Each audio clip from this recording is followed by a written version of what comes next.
Assalamualaikum warahmatullahi wabarakatuh. Para sedulur, Hamzah paman Rasulullah. Beliau terbunuh di waktu perang Uhud, ditombak oleh Wahsy. Dadanya dibelah, dirobek-robek, diambil jantungnya, dimakan oleh Hindun dengan penuh kecincokaan. Seakan-akan menghina. Ini loh, bisa saya bunuh, saya makan jantungnya. Ibunda Aisyah, permaisurinya Firaun. Beliau tewas terbunuh di tiang salibnya Firaun dalam rangka mempertahankan keimanannya. Nabi Zakaria, kepalanya digergaji, terbelah, tewas terbunuh. Pertanyaannya, kenapa Allah membiarkan beliau-beliau, orang-orang yang soleh, orang-orang yang keimanannya tinggi, tewas tragis di tangan orang kafir? Kenapa Allah nggak membuat cerita ending kemenangan, cerita ending keberhasilan? Atau diri kita bertanya-tanya, suatu saat mengalami ujian, kenapa ini mesti terjadi pada diri saya? Sedangkan saya sudah tertib di dalam melakukan ibadah wajib, rajin melakukan ibadah sunnah. Kenapa ini mesti terjadi pada diri saya musibah ini? Kenapa menimpa pada anak saya? Kenapa menimpa pada suami saya? Kenapa menimpa pada istri saya? Kenapa saya harus kehilangan? Kenapa ini?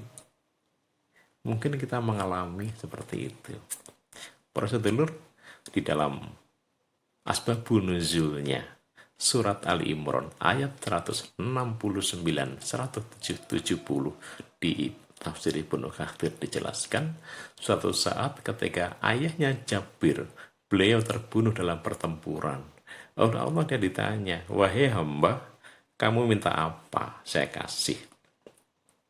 Ayah Jabir mengatakan, ya Allah, hidupkan saya lagi, saya mau berperang lagi dan terbunuh lagi, mati syahid lagi.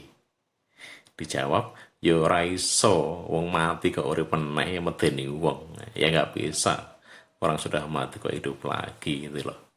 Takut semuanya nanti. Ya udah ya Allah, kalau gitu sampaikan kepada kaum saya bahwasanya saya di sini mengalami suatu kebahagiaan. Para sedulur, orang yang meninggal terbunuh tadi, yang hidup merasa kehilangan ayah, kehilangan anaknya, sedih. Anak kehilangan ayahnya tentu sedih. Istrinya kehilangan suaminya itu sedih. Akan tetapi ternyata orang yang kita sedihin tadi sedang mengalami kebahagiaan. Ya, mengalami kemuliaan, mencapai suatu derajat kemuliaan di sisi Allah. Nah inilah prosedur, kita ngelihat kacamatanya harus dari kacamata Allah. Kita lihat lagi, apabila kalau kita mengalami ujian berat banget, ada apa ini sebenarnya? Monggo kita kaji di hadis Abu Dawud dikisahkan. Bismillahirrahmanirrahim. Qala berkata Jabir, sami itu saya mendengar Rasulullah pada Rasulullah Shallallahu Alaihi Wasallam yaqul bersabda, Inal abda, sesungguhnya seorang hamba, idza sapakot ketika telah mendahului lahu untuknya, minallah dari Allah, manzilatun kedudukan. Lam yablug yang dia belum sampai pada kedudukan itu, bi amalihi dengan amalannya.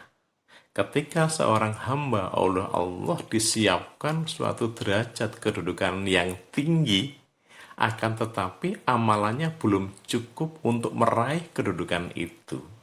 Ibtala maka menguji hu padanya sopo Allah.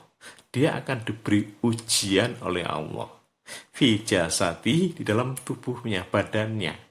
Diuji lewat badannya sakit. Badannya sakit nggak sembuh-sembuh, habis biaya meninggal, atau cacat dan lain sebagainya. Aufi malihi atau di dalam hartanya, diuji lewat hartanya. Ditipu orang, proyeknya gagal, nggak dibayar, dicopet, hilang, kebakaran, dan lain sebagainya. au fi waladihi atau di dalam anaknya sakit, anaknya kecelakaan, anaknya gagal, anaknya nakal sehingga merepotkan dirinya. Summa lalu sabaro Allah memberi kesabaran padanya ala dzalika atas demikian itu cobaan ujian oleh Allah, dia diberi sabar sehingga ridho sabar terhadap ujian, meyakini bahwasanya itu cara Allah meninggikan derajatnya hatta sehingga yubaligo Allah menyampaikan kepadanya al-manzilata pada kedudukan alati yang sabako telah mendahului lahu untuknya minallah ta'ala dari Allah ta'ala, sehingga hasil dari kesabarannya menjalani ujian tadi adalah cukup untuk meraih derajat yang tinggi tadi. Inilah jawabannya para sedulur. Rahasia di balik musibah yang kita alami, di balik ujian yang kita alami cukup berat adalah ini. Ya, memang di mata kita sebagai manusia di dunia berat, akan tetapi di mata Allah itu cara untuk meninggikan derajat kita tadi. Seperti halnya ayahnya Jabir tadi. Di mata kita sebagai manusia, ya itu suatu kemalangan, suatu penderitaan, kesedihan, tetapi ternyata beliau mengalami kemuliaan. Nah, inilah brother, kita lihat ujian yang menimpa pada diri kita lewat kacamata Allah. Berat, ya. Kita manusia, manusiawi. Akan tetapi sabar, disabar-sabarkan. Ridho bahwasanya itu adalah cara Allah meninggikan derajat kita. Mudah-mudahan Allah senantiasa memberikan kesabaran kepada kita, memberikan kesehatan, panjang umur, rezeki yang banyak, lancar dan barokah, santen